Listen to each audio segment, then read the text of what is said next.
sisterhood, and I gave it to, actually the Sisterhood Exchange, and I gave it to the special women in my life.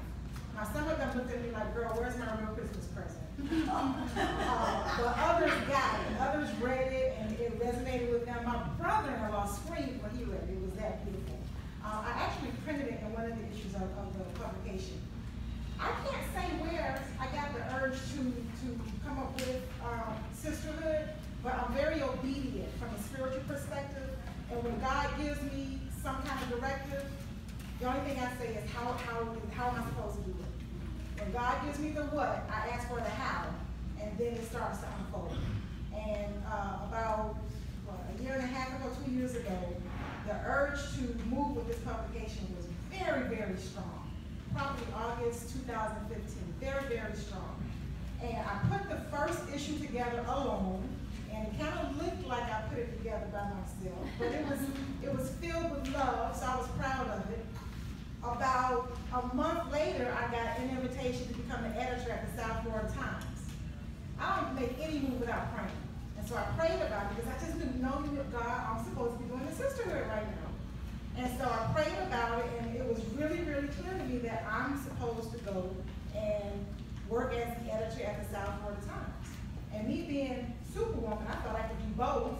And so I said, okay, that's how I'll go. I'll go and I'll get my legs together at the South Florida Times, get things moving, and then I'll come back and I'll do both of these things. Because I'm good at that. I can do that. The South Florida Times was a full-time job and a half. And so I put that on the back burner. I put the sisterhood on the back burner. And about a year after being there, God was like, and I don't know if you know that there's a progression in the way that God talks to you. First is this, then is this, then you get body slammed. I don't believe in getting body slammed by God. So I'm going to interject because I have to tell you that was the best lesson I ever learned from Oprah. Now, I wasn't an Oprah watcher. Okay. However, her last show, of course, Monumental is Oprah's last show, okay, so I watched it. And she said exactly that.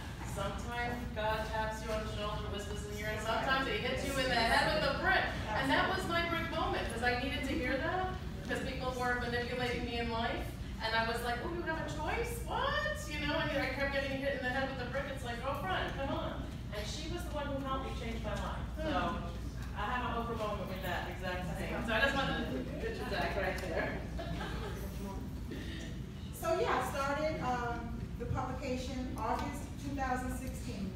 I was still at the South Florida Times, but I had already told them, look, I'll give you 2 months. After 2 months, I've got to go, because I have to give this my all. I'm the kind of person, wherever I am, I give it 110%.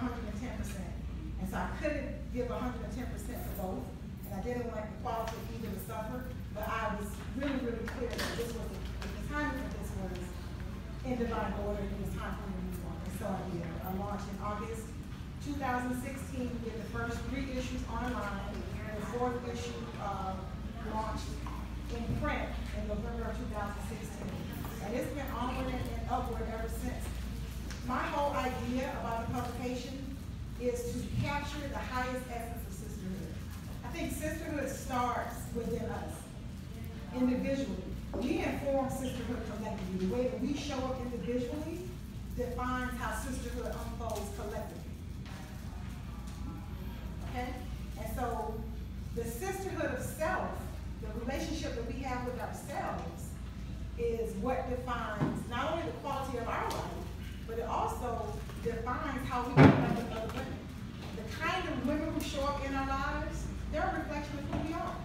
They're a reflection of how we respect ourselves, how we love ourselves, whether we're taking our dreams and goals seriously or not, whether we're having fun, whether we're having adventures, whether we're recognizing and acknowledging how fabulous we are. That's why I have Priscilla Davis in my life. That's why I have a watery tea in my life.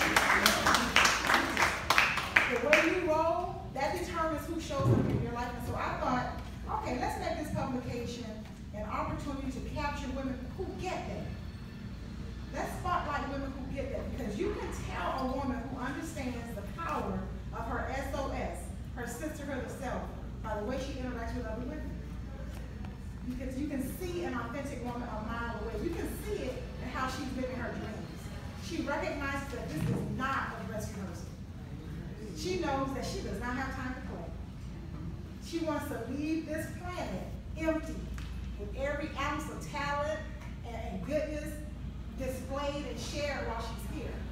And so that's what you see on the pages of the sisterhood. That's what you see on the pages of the sisterhood, because it's a reflection of who we are.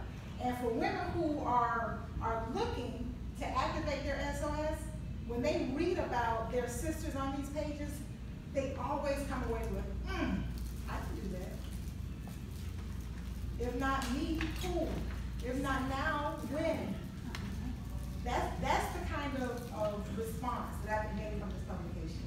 Women see themselves on these pages, and they know that if something resonated with them in an article, with one of the cover stories, with anything about this publication, it's a message that there's something else you need to be doing. And it starts with honoring yourself. I can go on and on and on, so you're going to take this mic. Let's give her a hand. Dr. Walker, thank you for coming. Thank you for inviting me. And I'm not trying to embarrass you, I'm doing it every time someone comes in new. I asked Michelle if I could use her, intersperse her in and out of the total program today, and then of course I did not wait for her to say yes, because she will be back because she is married to this topic. Women are still coming in. This is to testify. Where is Corinne? This is to testify how women need this. I don't have any biological sisters here. I didn't kill anybody or pay anybody. But this just lets you know, and that's how it was with the party last year. They just kept coming and coming and coming. We don't know how to let it go and laugh. Laugh. Throw it off your shoulders, throw it off of your brain, and just have some silly fun. And I got that from my mother-in-law. And this is my husband, David, but of course, and I do wake up in the middle of the night with ideas. And even if he turns his back, I'll knock on his back. Because I do have a vision. I do have a vision of where I'm going. I do have a purpose. But all of us have a purpose. So I really sincerely believe in this deeply.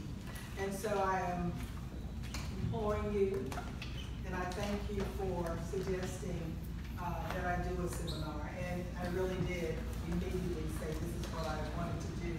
She was surprised that it was right away, that means in March. But since we still have women coming, while we go to our next speaker, I'm going to have to ask us